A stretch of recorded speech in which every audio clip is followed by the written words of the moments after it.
سلام دوستای گلم، بهتون قول آموزش بامیه بازاری رم داده بودم که اینجا برای پخت خونگی مواد رو 1/4 کردم و به جای روغن صاف از کره استفاده کردم.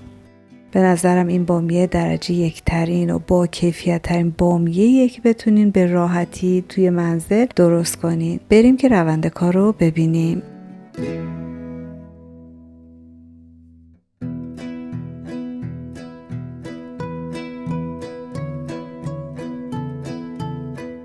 ابتدا 300 گرم آب رو داخل قابلمه میریزیم. کلاً 15 گرم کره داریم که اینجا نصفش رو به آب اضافه میکنیم. زیرش رو روشن میکنیم. 1/4 قاشق چایخوری نمک اضافه میکنیم. به محضی که ریز جوش اطراف قابلمه دیده شد، یک جا 250 گرم آرد رو اضافه میکنیم و هم میزنیم. حرارت رو کم میکنیم. 20 دقیقه کامل روی این حرارت ملایم هم میزنیم.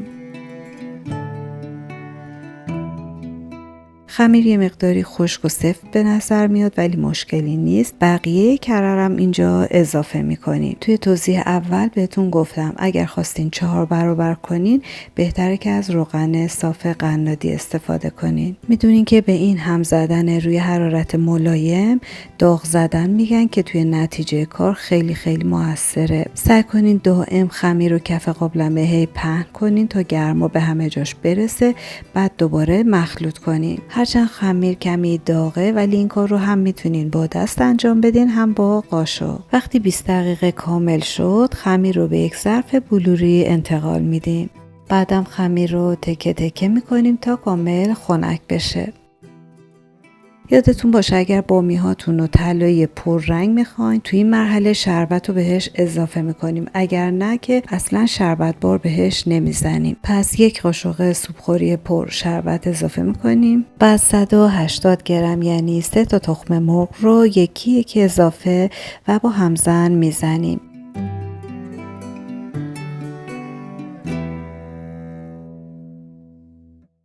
خمیر ابتدا تمایلی به یک دست شدن نداره و تکه تکه میشه، جوریه که اگه با دست ورز بدین تخم مرغ زودتر به خورد خمیر میره. پس همینطور دونه دونه تخم مرغ رو اضافه میکنیم، با همزن یا با دست اونقدر میزنیم تا در نهایت خمیر یک دستی داشته باشیم.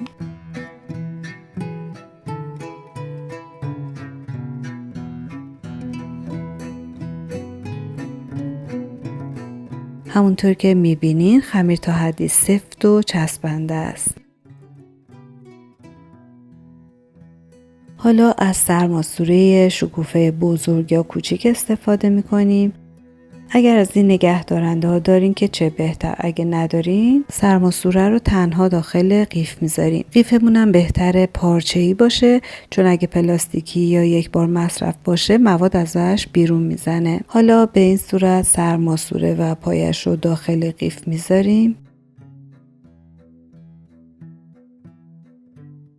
بعد سرپیچ روش رو محکم میبندیم تا مواد بیرون نزنه. نصف مواد رو داخل قیف میریزیم. داخل 1 تابه روغن مخصوص سرخ کردنی رو میریزیم. سر قیچی رو چرب میکنیم. بامیه ها رو داخل روغن سرد با قیچی میبریم و میریزیم. تابه رو هم پر نمی کنیم تا جا برای پف کردن بامیه ها باشه. بعد که برش ها تموم شد تابه رو روی حرارت متوسط رو به کم قرار میدیم. اولش فقط با تکون دادن تابه بامیه ها رو حرکت میدیم. کنار دستمون شربت، الک و چنگال و ظرف نهایی رو از قبل آماده میذاریم. بعد که خودش رو گرفت با چنگال زیر و رو میکنیم. وقتی بامیه ها کاملا طلایی شدن داغ داغ داخل شربتی که همدمای محیطه میریزیم. بعد از چند ثانیه از شربت خارج میکنیم. اول داخل الک میریزیم تا شربت اضافهش گرفته بشه، بعد به ظرف سرو منتقل میکنیم. برای اینکه بقیه خمیر رو درست کنم اینجا گذاشتم کاملا روغن سرد شد. سر قیفم هم عوض کردم. این بار از ماسوره M1 که خیلی باریک تره استفاده کردم. مجدد همون مراحل قیچی زدن داخل روغن سرد رو انجام میدیم. بعد زیرش رو روشن میکنیم تا این سری دومم طلایی بشه. ممکنه روغن کمی کف کنه ولی چون خمیر سفت و خوبی داشتیم و تخم مرغش هم اندازه بود این کف خیلی زیاد نیست.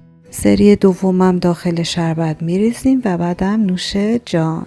هرچی از خوشمزگی این بامیه بگم کم گفتم. بامیه که سری اول بهتون یاد دادم داغ زدن نداره، راحت تره، ولی این بامیه یکم مرحله 20 دقیقه داغ زدنش ممکنه سخت‌تر به نظر بیاد اما نتیجهش فوق‌العاده میشه. امیدوارم درست کنین و لذتشو ببرین. منتظر کامنت های قشنگتون هستم. تا آموزش بعدی باهاتون خداحافظی میکنم. خدا نگهدار.